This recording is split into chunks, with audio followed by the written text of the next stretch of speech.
Shalom Bapak Ibu Saudara. Ada sukacita? Amin. Haleluya. Bapak Ibu Saudara, dari firman Tuhan yang kita renungkan saat ini, kita merenungkannya dalam satu tema, menjadi harta kesayangan Allah. Menjadi harta kesayangan Allah. Menjadi eana na kaboroi huang. Menjadi eana na kaboroi huang. Nah, saudara-saudara, dalam dunia ini, dalam kehidupan kita, apa saja hal yang dapat membuat seseorang merasa bahagia, berharga, dan istimewa? Apa saja Bapak Ibu? Apa kira-kira yang bisa membuat kita merasa berharga, merasa disayangi, merasa istimewa?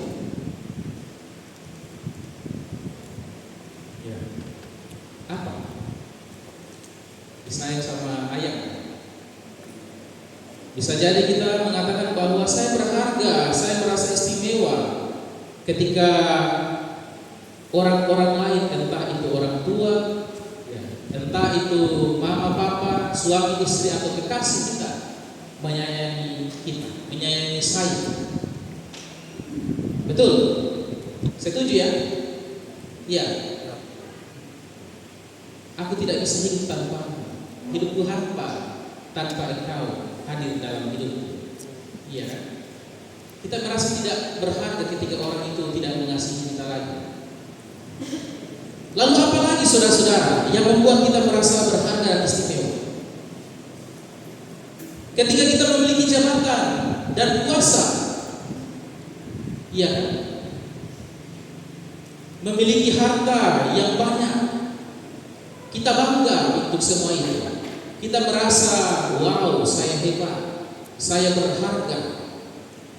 Ketika usaha-usaha kita sukses, bisnis kita berjalan dengan baik, kita merasa berharga, kita merasa istimewa dari orang-orang lain. Ketika ekonomi kita mapan, ketika kita punya gelar yang tinggi, iya kan? Kita merasa, wah, orang-orang dengan pencapaian demikian yang punya hal itu bagaimana di mata masyarakat? Mereka dipandang baik kan? Apalagi jadi pendeta, Bapak Ibu. Kemana-mana ya Pak Pendeta atau Pak Majelis, Bapak Ibu penantu dia dia pena. Apalagi Bapak Pendeta, betul asik sekali jadi pendeta Bapak Ibu. Kemana-mana dibungkuskan, ya sebenarnya dihormati, disayangi. Ya, apa Bapak Ibu menyayangi saya? Ya. Amin. Ya. Ya, semoga itu dari hati ya. Lalu apa lagi saudara-saudara? Orang-orang yang punya jabatan, misalkan dalam pemerintahan, pasti dihormati, diperlakukan dengan baik secara istimewa. Ya. Apalagi proses-proses misalkan jabatan-jabatan dalam kepala desa, RT, bahkan sampai di DPR. Ketika jabatan-jabatan itu diambil, didapatkan dengan cara yang baik, ya pasti sangat dihormati orang itu. Karena terkenal baik, terkenal dermawan, terkenal bersih, pasti sangat dihormati. Tapi kalau mereka yang berbuat curang, mereka yang terkenal korupsi, ya melakukan untuk mendapatkan jabatan dengan cara membayar dan cara-cara kotor, ya pasti kita lihat tidak beres itu.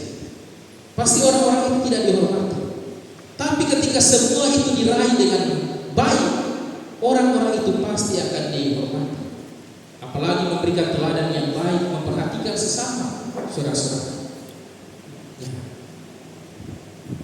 Jadi itu yang biasa membuat manusia itu merasa disayang, merasa istimewa, saudara-saudara. Namun saudara-saudara, kita perlu renungkan, kita perlu perhatikan, kita perlu ingat bahwa segala pencapaian yang gemilang di dunia ini sifatnya itu sementara. Tadinya sementara, tidak terus, tetapi sementara. Kekayaan itu bisa habis, gelar akademik itu bisa selesai. Misalkan dia punya gelar STH atau MTH, tapi dia tidak geluti bidang itu, dia pergi kerja di tambang, selesai gelarnya. Atau SPD, dia lari ke yang lain, selesai, dan dipakai gelarnya kan? Ya. Apalagi saudara-saudara, periode jabatan itu ada batasnya. Orang-orang yang mengasihi saudara, yang membanggakan saudara, orang tua, kekasih, mereka akan mati, mereka akan pergi meninggalkan saudara. Jadi tidak ada yang kekal di dunia ini yang kita banggakan itu. Semua hal tersebut akan berakhir pada masanya. Semua akan selesai. Tetapi saudara-saudara, kabar baiknya, ya, firman Tuhan memberitahukan kita bahwa orang percaya memiliki status yang tidak akan pernah hilang, tidak akan pernah selesai, tidak akan pernah dirampas oleh orang lain. Dan status itu adalah tema kita, menjadi harta kesayangan Allah. Amin. Saya dan saudara adalah harta kesayangan Allah. Itu status kita yang tidak akan pernah hilang. Tetapi kebanyakan orang percaya, kebanyakan orang Kristen tidak menyadari hal ini. Mungkin itu saya dan saudara. Kita tidak meyakini dan mengimani status ini, sehingga apa yang terjadi, kita hidup sembarangan. Nah, Bapak Ibu tahu hidup sembarangan kan? Ya. Hal yang seharusnya kita tidak lakukan, kita lakukan. Seperti anak-anak. Ya. Kita hidup sembarangan, kita hidup seenaknya, melakukan dosa, melakukan pelanggaran. Lebih lagi, kita mengikuti apa? Standar dunia. Ya. Dunia menuntut kita harus ganteng, harus cantik. Ya. Ada standar masing-masing. Harus glowing, harus tinggi, harus rambutnya lurus, harus langsing. Bagaimana kasihan dengan kami yang pendek, kami yang gemuk, iya kan? Kami yang hitam. Itu standar dunia. Dan semua orang, manusia, orang percaya itu mengikuti standar itu. Harus hartanya banyak, harus punya jabatan sosial, baru dipandang orang. Itu standar dunia dan kita jatuh dalam hal itu. Ketika kita tidak sesuai lagi dengan standar dunia, kita menganggap diri kita sudah tidak berharga. Kita tidak melihat apa kata Tuhan, apa status kita. Dan ketika dunia meninggalkan kita, dunia mencibir kita pun terpuruk. Dan apa yang kita lakukan? Kita frustasi, lalu meninggalkan dunia ini. Stop saudara-saudara, stop Bapak Ibu, stop anak muda untuk ikut standar dunia ini. Kita tidak boleh ikut standar dunia. Ikut perkembangan oke, tapi standar dunia harus itu, jangan. Ya. Jangan selera tinggi, ekonomi lemah. Jangan ikut standar dunia. Stop hidup dengan mengikuti standar-standar itu. Tetapi kita kembali hidupi status kita sebagai kesayangan Allah. Hidupi status itu. Itu status yang sangat berharga. Ketika kita disayangi oleh Allah, ketika kita hidup dalam tuntunan firman Tuhan. Jangan hidup dari apa kata netizen, ya kan? Apa kata komentar orang. Jangan hidup dari mulut manusia. Hiduplah dari apa yang dikatakan oleh Tuhan. Nah saudara-saudara, sebenarnya dari awal dunia diciptakan itu, kalau kita ingat kembali, Allah sudah menegaskan bahwa semua ciptaan itu sungguh amat baik, sungguh amat baik. Segala makhluk yang dicipta adalah kesayangan Allah, semuanya berharga. Allah adalah pemilik segala sesuatu, karena Dialah yang menciptakan Dialah yang menjadikan semuanya. Itu tadi kita baca di Mazmur 100. Tetapi karena dosa, manusia terbuang dari hadapan Allah. Namun Allah berinisiatif mencari manusia, dan singkat cerita, Allah menetapkan bangsa Israel menjadi harta kesayangannya. Dalam bacaan utama kita tadi, Israel dipilih menjadi kerajaan imam dan bangsa yang kudus. Nah, saudara-saudara, pemilihan Israel ini tidak berarti Allah pilih kasih ya. Jangan ada dalam pikiran bahwa Tuhan hanya pilih Israel, Allah pilih kasih, tidak. Tetapi pemilihan ini secara khusus ini dikehendaki Allah untuk menegaskan keistimewaan hubungan antara Allah dan umatnya. Ada ikatan yang ditentukan Allah bagi umatnya, dan ikatan itu ada tujuan, saudara-saudara. Kita bangsa Israel dipilih Tuhan itu bukan cuma-cuma, bukan secara spesial, secara khusus, tidak.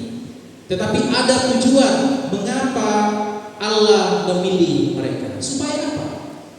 Yang jelas, supaya bangsa yang kecil ini, bangsa yang kita lihat, aduh apa mereka ini, supaya bangsa ini menjadi berkah, supaya bangsa ini menyatakan keselamatan bagi seluruh umat di muka bumi ini. Bangsa Israel Tuhan pakai, dan dari sanalah muncul Mesias, yaitu siapa? Siapa Mesias Bapak Ibu? Yesus Kristus. Yesus Kristus. Melalui karunia penyelamatan Yesus Kristus, status sebagai harta kesayangan Allah kembali melekat pada kita, bagi kita yang percaya, bagi kita yang bertobat. Itu kembali. Dulu kita dimusuhi, dimurkai, sekarang dalam Yesus kita disayangi kembali. Kita damai lagi dengan Allah, damai lagi dengan Allah dalam Yesus Kristus. Dalam kasih-Nya Yesus menjadi jalan pendamaian antara manusia dengan Allah. Firman Tuhan menegaskan bahwa karya tersebut menjadi jaminan keistimewaan kita di hadapan Allah. Dan kini saudara-saudara, kita hidup dalam damai sejahtera dengan Allah di dalam dan melalui Yesus. Melalui Yesus kita memiliki akses untuk datang kepada kasih karunia Allah dan memperoleh kesempatan untuk menyaksikan kehadiran Allah yang menguatkan di dalam kesengsaraan. Amin. Ini luar biasa status kita di hadapan Allah, menjadi harta kesayangan Allah. Kalau kita lihat ya saudara-saudara ya, cek kehidupan bangsa Israel, realita kehidupan mereka secara moral dan spiritual, ya. Apakah mereka pantas untuk disayangi Tuhan? Tidak pantas. Tidak pantas. Apakah mereka pantas untuk menjadi harta kesayangan Allah? Bangsa yang tegak-tengkuk, bangsa yang tidak dengar-dengaran. Sesungguhnya mereka tidak memenuhi syarat. Mereka tidak pantas untuk mendapatkan kasih Allah, saudara-saudara. Bangsa yang pemberontak kok suka melawan Tuhan. Tuhan sudah berulang kali mengasihi, memberikan berkat, tapi selalu saja mereka tidak taat. Mereka baru saja dituntun oleh Tuhan keluar dari perbudakan di Mesir. Mereka menyaksikan kehebatan kuasa Tuhan atas Mesir, tapi anehnya mereka tetap meragukan penyertaan Tuhan. Selama perjalanan di padang gurun, mereka tidak hanya mengeluh, saudara-saudara, tetapi memberontak, menyembah berhala. Tetapi kita lihat, Tuhan tidak memandang kelemahan mereka. Tuhan tidak memandang dosa-dosa mereka. Tuhan tidak melihat bahwa mereka tidak pantas.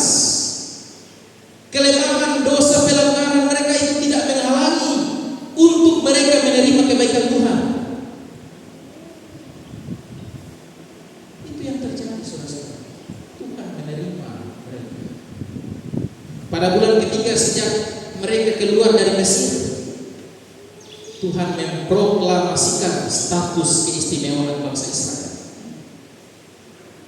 Demikian Tuhan berkata, kamu akan menjadi milik kesayanganku dari antara segala bangsa. Apa tidak senang bangsa Israel ini? Apa tidak sukacita, tidak bangga? Dipilih Tuhan, dijadikan Tuhan sebagai harta kesayangan, sebagai anak dari Allah, menjadi kesayangan Allah. Ini luar biasa, saudara-saudara. Ini menegaskan bahwa pemilihan Allah tidak berdasarkan pada kelayakan manusia, melainkan karena kasih setianya melampaui segala kelemahan manusia.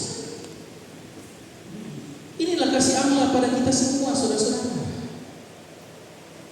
Allah tidak memandang seberapa buruk kita, kelemahan kita, dosa-dosa kita. Meskipun kita selalu jatuh, selalu menyakiti hati Tuhan, Dia selalu menerima kita. Status kesayangan itu tidak bisa dihapus, tidak bisa dibatalkan dalam kehidupan kita. Apakah saudara tidak bersyukur dengan status itu? Saudara lebih memilih untuk mencari kesenangan dunia, mencari pengakuan manusia yang fana itu.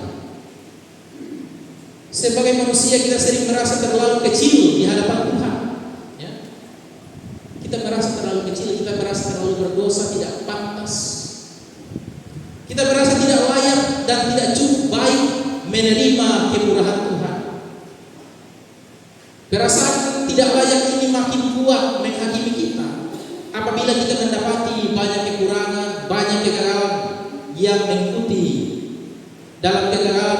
perintah Tuhan. Kemarin saya berdosa 5 kali, hari ini tidak tahu berapa kali. Apakah Tuhan membenci saya? Apakah Tuhan akan menghukum saya? Iya kan, seperti itu.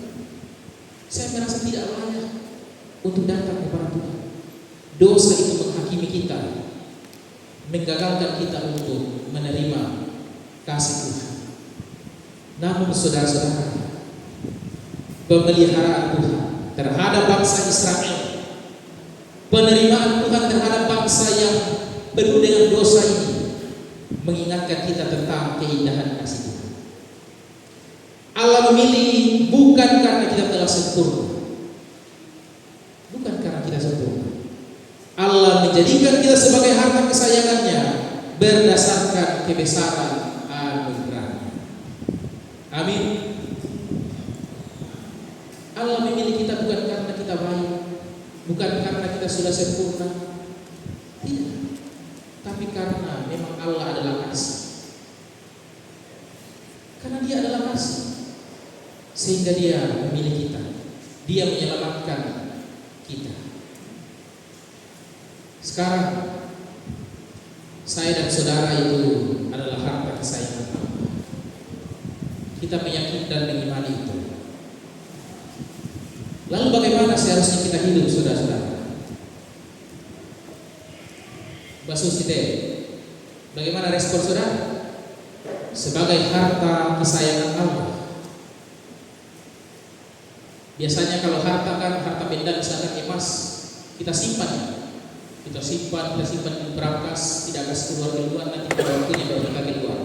Apakah kita seperti itu, saudara-saudara? Apakah kita seperti uang yang harus disimpan di bank, tidak dikasih keluar? Apakah kita seperti barang pajangan di rumah, kita pajang, kita sembunyikan? Barang antik, barang mati? Tentu tidak. Meskipun barang-barang mati juga itu seperti kita sayangi, tapi kita ini makhluk hidup. Kita disayangi Tuhan, kita hidup. Tujuan dan rencana Allah masih sama. Allah mengasihi kita, Allah membebaskan kita supaya kita berdampak baik bagi kehidupan bersama. Kita tidak hidup untuk diri sendiri, kita tidak simpan itu. Allah tidak menyimpan kita, Allah tidak mengurung kita di gedung gereja ini. Ya. Tuhan panggil kita menjadi garam dan terang, menjadi garam, ya, bukan gudang garam. Gereja itu bukan gudang garam, Bapak Ibu garam harus menyebar. Bapak Ibu terang harus menjadi terang di sana. di luar sana, saudara-saudara, berdampak baik bagi kehidupan bersama. Status istimewa sebagai harta kesayangan Allah sekaligus menjadikan kita sebagai utusan untuk menjadi berkat dan menyatakan kasih Allah bagi orang-orang yang hidup dalam penderitaan. Orang-orang yang susah kita bantu, orang-orang yang berkekurangan kita hadir di sana menjadi uluran tangan Tuhan. Sama seperti siapa Bapak Ibu? Para murid, para rasul yang diutus oleh Tuhan Yesus dalam Injil Matius tadi. Kita pun juga diutus. Saya dan saudara diutus oleh Tuhan untuk menghadirkan berita tentang kerajaan surga dalam kehidupan sehari-hari. Kalau Bapak Ibu bekerja, jalanilah pekerjaan kita dengan jujur. Jangan korupsi, jangan curang. Lakukan itu dengan penuh tanggung jawab. Lakukan itu dengan kasih. Jangan hanya mencari untung. Tanamkan dalam hati, dalam diri saudara. Jadikan ini prinsip. Jadikan prinsip bahwa jangan sampai saya mempermalukan Tuhan. Jangan sampai dalam pekerjaan, dalam kehidupan sehari-hari saya mempermalukan Bapa kita di surga. Saya mempermalukan Bapakmu. Saya mempermalukan Tuhan Yesus. Jangan sampai. Itu harus jadi prinsip dalam kehidupan kita. Jangan melakukan pelanggaran, saudara-saudara. Ingat status kita itu kesayangan di hadapan Tuhan. Kita ini anak raja, anak Tuhan. Lalu kemudian Tuhan Yesus katakan dalam kitab Injil tadi, tuai yang memang banyak, tetapi pekerja sedikit. Ini dalam hal pelayanan, saudara-saudara. Banyak pekerjaan Tuhan tersedia, tapi sedikit sekali yang memberi diri untuk melayani. Ini terjadi kan di sini? Terjadi kan di Jemaat Murid Pegadang? Betul. Ada apa? Ini terjadi, saudara-saudara. Banyak pekerjaan Tuhan, tapi yang mau memberi diri itu sedikit sekali. Saudara-saudara, saya mengatakan ini. Saudara percaya ya? Kalau kita ini semua bergerak, kita semua tergerak dan memberi diri untuk melayani Tuhan, percaya pasti ada sesuatu yang dahsyat terjadi dalam jemaat kita. Amin. Iya, kemajuan akan terjadi, kemajuan rohani, kemajuan ekonomi, bahkan pembangunan akan cepat selesai. Kebersamaan itu akan kuat, akan solid. Iya, percaya. Kalau kita semua sadar akan tugas tanggung jawab panggilan kita sebagai anak-anak Tuhan. Dan itu semua akan menarik orang-orang untuk penasaran dengan iman kita. Pertama-tama mereka puji, wah, jemaat luar biasa. Lalu mereka penasaran, siapa sih yang mereka sembah? Dalam kebersamaan mereka, dalam kasih mereka itu ada siapa? Oh, ada Tuhan, ada Yesus di sana. Bukan pendetanya, bukan majelis gereja penanggung DP, bukan. Tetapi Tuhan yang dimuliakan, Tuhan yang dipuji. Saudara lihat yang sudah terjadi sekarang kan? Perkembangan itu baru sebagian orang yang bergerak. Coba kalau kita bergerak semua, luar biasa kemajuan akan terjadi, saudara-saudara. Jangan katakan itu hanya tugas pendeta penanggung diaken. Bapak Ibu adalah kesayangan Allah. Kita diberi jabatan menjadi apa? Imam, jabatan raja, jabatan apa lagi? Raja, nabi, imam. Nah itu, raja, nabi, imam. Itu jabatan semua orang percaya, saudara-saudara. Itu jabatan kita. Jadi semua harus terlibat. Ini permasalahan ini. Dalam hal berdoa, khususnya bapak-bapak ini, bapak-bapak, kaum laki-laki ini. Berdoa itu tidak harus majelis gereja, tidak harus pendeta, apalagi doa makan. Ayolah bapak-bapak, belajar berdoa, kaum laki-laki. Berdoa itu tidak ada aturan, tidak ada aturan kan? Tidak ada aturan dalam ibadah rumah tangga. Harus pendeta atau harus penatua diaken. Semua kita ini imam. Semua punya akses langsung kepada Tuhan. Bapak Ibu jangan pikirkan bahwa berdoa itu harus kata-kata yang indah. Tidak ada aturan itu. To the point langsung. Yang paling penting adalah apa? Kita berbicara kepada Tuhan. Ya. Itu kita berbicara pada Tuhan. Jadi tidak ada aturan bilang harus orang yang tua harus penatua diaken yang berdoa. Apalagi ibadah ini. Aduh, saya heran.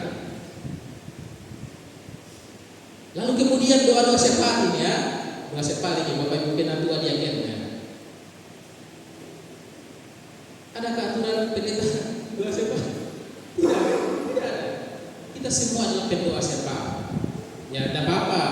Mungkin sekarang ini ya saya terus berdoa, it's okay. Tapi ke depan ini, nanti kalau tidak ada saya, tidak ada kain, tidak ada yang selalu diandalkan di doa syafaat, masa saudara bilang, aduh, terpaksa saya yang berdoa. Masa berdoa terpaksa Bapak Ibu? Terpaksa kan Bapak Ibu berdoa? Ampun. Apakah terpaksa Tuhan menolong kita? Apakah terpaksa Tuhan menebus saudara dari neraka? Ini doa itu hubungan kita dengan Tuhan. Biasakan itu saudara-saudara. Saya tidak tahu di rumah kita apakah kita terbiasa untuk berdoa. Berdoa itu tidak melihat umur. Nanti biasa itu ibu-ibu jadi alasan ini. Ya saya sudah jadi Marta, jadi saya kasih saja yang lain berdoa, ya kan? Jadi ada ibu atau bapak yang tidak pernah berdoa karena alasan jadi Marta atau pemuda. Ya seperti itu. Ya saya sudah melayani di dapur. Nah sudah. Kita punya mulut dan doa itu adalah nafas hidup orang percaya. Nafas hidup. Jadi harus berdoa. Harus kau berdoa. Yakinkan dalam hati kita. Jadikan itu kebiasaan dalam hidup kita. Makanan kita sehari-hari, doa itu, nafas kehidupan. Tanpa doa kita tidak akan hidup, kita mati. Itu saudara-saudara.